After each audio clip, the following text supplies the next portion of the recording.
Welcome to a Business Growth Mindset podcast. I'm Kristian Livolsi, and I am super excited to share this episode with you. To all the business owners and entrepreneurs, the crazy ones, the believers, the doers, the clever makers, the action takers, and everybody else in between, this podcast was designed for you. For the past few weeks, I have focused on leadership because I believe it's one of those big issues facing business owners and C-suite executives. Too often I see organizations struggle with leading their teams and empowering them to take action. The result of poor leadership means less time, loss of productivity, a dysfunctional culture, and often failure.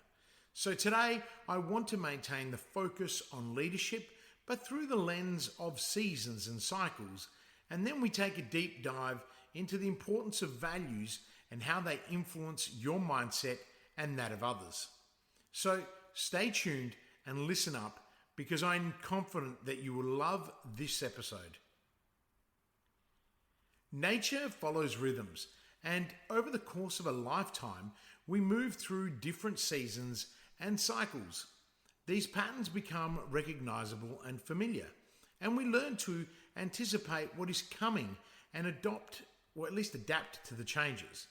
Just as there are seasons and cycles in nature, the same holds true for our professional lives. Spring is a time of newness and growth. Summer is when energy is at its highest and everything comes into the bloom. Autumn is the time to gather the fruits of your labors, and winter is when we slow down and conserve energy in preparation for the following spring and the beginning of a new cycle. As a leader, it is important to ask yourself which season you are in. Now, most people want to be perpetually in spring or summer. This is because in spring and summer, everything feels exciting and productive, and there's still a lot to look forward to, right? By the time you get into autumn, although you are able to reap the benefits of your hard work, there is a sense that things are slowing down and that winter is coming. As any Game of Thrones fan knows, this means hardship lies ahead. In my experience, when asked what season they are in, the majority of people answer autumn. This can seem like a difficult place to be, because the feeling is that there is nothing more that can be achieved and things are only going to be tougher. I do have clients who tell me they are perpetually in summer. This might seem to be the ideal, but by insisting it is always summer, there are people that are often refusing to face up to which season they are actually truly in. Now, positive thinking has its place, but in the reality is that you're not in the middle of a harsh winter, then telling yourself it's high summer isn't going to do you any good. Now, the truth is that no one has ever achieved anything from simply thinking positively. There is a widely held belief that the universe won't send you anything unless you manifest it through your thoughts and attitude. It's a nice idea, but the universe is not going to send you anything if you're not doing something about it, no matter how positively you think. What all this means is that fighting against the seasons and the cycles isn't the best approach. Understanding, acknowledgement, and acceptance are likely to serve you far better in the long term. Great leadership means recognizing where you are as well as where you want to be. Now, acquiring the necessary intelligence to see what is and having the ability to take appropriate action are the things that will create success. This all comes back to self-awareness and reflection. People come up with stories because they're afraid to fail. They tell themselves that endless summer equates to success. But by doing so, they miss out on the fact that every season has its purpose and its place. Rather than protecting themselves and improving their circumstances, they intentionally avoid or reject information that would help them to monitor their progress. Now, every season brings benefits and challenges. The greater your awareness and acceptance of which season you are in, the greater your ability to account for the negatives and focus on the positives.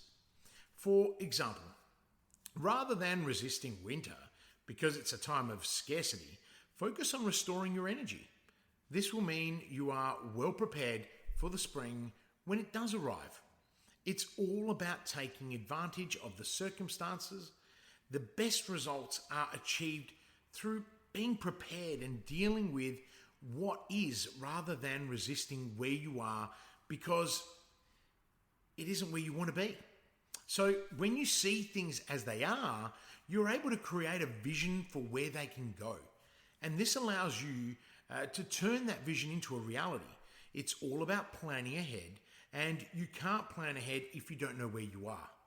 Now, Capson Oedigen found that positive fantasies, which idealize the future, are found to be inversely related to achievement over time. The more positively the fantasies are, and the more experience, the less effort to do people and invest in realizing the fantasies, and lower is the success in achieving them. Now, this is because each season requires you to pay attention and be present so you can carry out the tasks that need to be performed. Planting them in spring, nurturing them in summer, harvesting in autumn, and restoring in winter. Each season also requires you to plan ahead so that you are prepared for what is to come. If you don't gather the fruits and the seeds in autumn, you will have nothing to see you through winter and nothing to plant the following spring. Great leadership isn't about positive thinking. It's about positive action.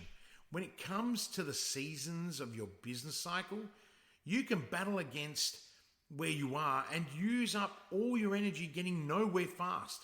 Or you can listen to the rhythms and learn how to dance. Now, I want to dive into values, what they are and why they matter in leadership and how they impact your mindset. In the simplest term, values are the standards of behavior that you consider to be the most important. Now, knowing what matters most to you enables you to stay focused and optimizes your time. This gives you the best opportunity to experience a fulfilling life, professionally and personally. I believe that as a business leader, your organizational values and your personal values should be aligned. This view is supported by Barrett, who argues that who you are and what you stand for is becoming just as important as the quality of products and services that you provide. It is quite natural for leaders to align their personal and professional values, but it doesn't mean that your staff will always see them. This is where difficulties can arise. Being clear about what your values are and sharing why they are important to you are two different things. Not explaining your values can happen for a number of reasons.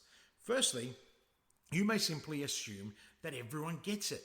Now, if something is obvious to you, it can be easy to forget that it might not make sense to other people. Secondly, you may not have thought too deeply about what underpins your values. You know what your standards of behavior are, but you may not have analyzed the reasons that you hold them to be important. And finally, you may be reluctant to open up about things that are very personal, sharing your thoughts and your feelings with others, particularly in your professional life. It may not actually be something that you actually are comfortable with. However, if you are not clear about why something matters to you, then you may block others from sharing your point of view. If people only know the what and don't understand the why, then your values may be meaningless to them. My values are really easy: excellence, leadership, collaboration, humanity, and failing forward.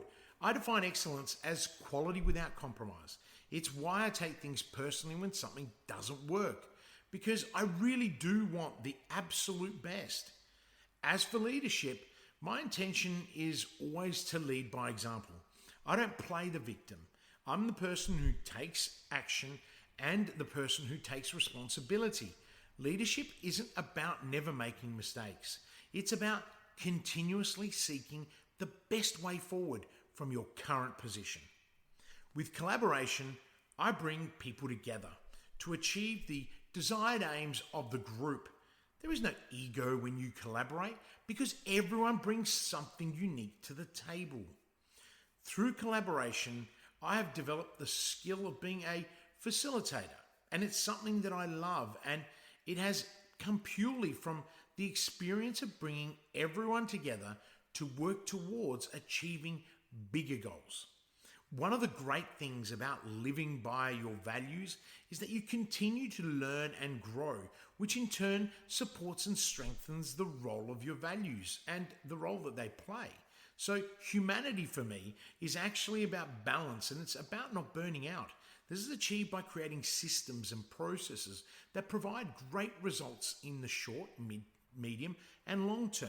I have a strong focus on using my gifts to help others by giving my time and money. Having experienced burnout a few times in my life, it's important for me to find balance between my purpose and my desire. This ties into failing forward. The aim is to become better as a result of the mistakes that you make, not despite them. In terms of my values, this means that I look at where I have gone wrong, acknowledging the failures, and ask how I can fix them. It's really inspiring when I bring these values together. So interestingly, values spread when you live and breathe them. At ThinkLab, the high growth incubator at the University of Adelaide, they adopted some of my values, and this happened in a way that supports the values themselves. I'll never forget the day that I started at ThinkLab as the inaugural entrepreneur in residence.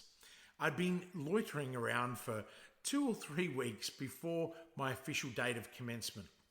Now, throughout this time, I didn't tell anyone who I was and that I'd been appointed as the entrepreneur in residence. We kept it rather quiet, and this was so the perception would be that I was just another mentor. I wanted to have the opportunity to observe and to make connections with people, to form relationships, and to gain trust before I began to make suggestions or implement any changes. One of the things I noticed was that there wasn't any formalized culture. There were about 20 or so startups at that time, but no set guidelines that people wanted to play by. Everyone sat with their headphones on and did their own thing. Now, I knew I had to bring energy to the lab to get the best out of the amazing human beings that were in there. The startups and the founders were incredible, but there was a disconnect. Nothing was holding the people and their ideas together. Now, Rock and Tang believe that engagement is an absolute attribute that cannot be demanded. It has to be offered willingly, right? So one of the things that lies at the heart of engagement is values. With this in mind, the first workshop that I ran for ThinkLab was about culture. I showed people how to develop a set of values to create the culture they wanted to achieve within their organization. Now, the 40 participants, which included members of ThinkLab, the E-Challenge, and some university faculty members, then worked together to decide on the values that they believed would best serve ThinkLab. Now, the values they came up with happened to be in line with the values that I had independently developed for myself. So these values are all high level. I strongly believe that it's important to limit aspirational values and baseline values that sit just beneath the surface. Go deeper until you reach something that has greater meaning. Strive for excellence and define it for yourself. For example, people talk about integrity as a value. However, if you look at leadership and excellence, it becomes clear that in order to live these values, you must have integrity. You can't have leadership or excellence without accountability, and accountability requires integrity. Keeping values simple is also really important. A lot of organizations go to so much effort to create values that seamlessly carry weight. They spend a phenomenal amount of time and money developing these values and generating unique sentences and phrases around them to define what they are. Then they just put them up on their website or stick them up in their workplace. And because the people within those organizations have had no involvement in creating or defining these values, they are forgotten. So companies that do exceptionally well often have incredible culture programs. They have values that everybody understands, shares, and wants to align themselves with. The values have meaning and relevance to the organization and to the people who work within that organization. The culture and the values that were created at ThinkLab and the way in which we created them are very powerful. It wasn't my business, but I brought myself to the table and treated it as though it was. I believe this underpins your values and the commitment you make to them. People tell me that I wear my heart on my sleeve. In fact, I wear my values on my chest, where you can see them. I let people in, and this can mean that sometimes life is a little disappointing. You extend trust, and sometimes that trust is broken. This has a lot to do with why people become insular about their values, because they are trying to protect themselves. This takes us back to resilience. Resilience requires vulnerability. So how do you become more vulnerable? Display your values. It is true that if someone wants to attack you as brutally as possible, they will aim at your values. You may not have demonstrated your values all the time, because we all make mistakes. But when you strive to live by your values and others understand not only what those values are, but also why they have meaning to you, then they begin to understand who you are. This means that in your moment of adversity, your values will resurrect you and help you through your recovery. Because at this point, other people will carry these values for you, and in doing so, they will carry you with them. Remember, responsible leadership is about providing clarity and direction. The fastest way to create that clarity is to articulate your values and your vision to your team. Understanding yourself is paramount to the success of those around you. Clarity and direction create empowered teams, and this helps you to grow and scale. By enabling growth, you give your business the greatest guarantee of continuing success, and that is truly powerful. If you are in business or a C-suite executive struggling to take control, you lack freedom, and you have no time, then it's likely that you are not leading and potentially micromanaging, which means you're carrying the weight of your entire organization on your shoulders. It doesn't have to be like this. You know better. So get into action and make the changes to become a more responsible leader who is driven by values and empowers your team to support you. If you don't want to do it alone, get in touch with one of my team and let's see if I can help you along that journey. Thank you for taking the time to hang out with me, and I hope that I have provided you with value and insight on leadership seasons and cycles and the impact of values. If you are enjoying the podcast, please take a few minutes to write a review and provide a star rating. Don't be shy. You share it with your friends, colleagues, and family too. Until next week, I'm Kristian Livolsi, and live with purpose.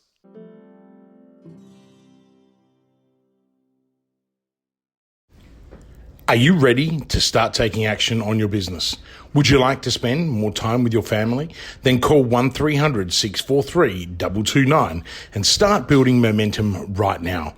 I know you're busy. In fact, you are so busy that you don't have time to work on your business or yourself. Often tossing and turning at night, worrying about the how-tos and the cash flow. How on earth can you possibly get off the hamster wheel so that you can take a helicopter view to see where you'll be in 90 days, 1 year, or 3 years from now? In this program, I will take you from sleepless nights to blissful sleep. You'll have more time with your family and you will have the clarity and direction so you can grow and flourish. Call 1300-643-229 now and start building momentum.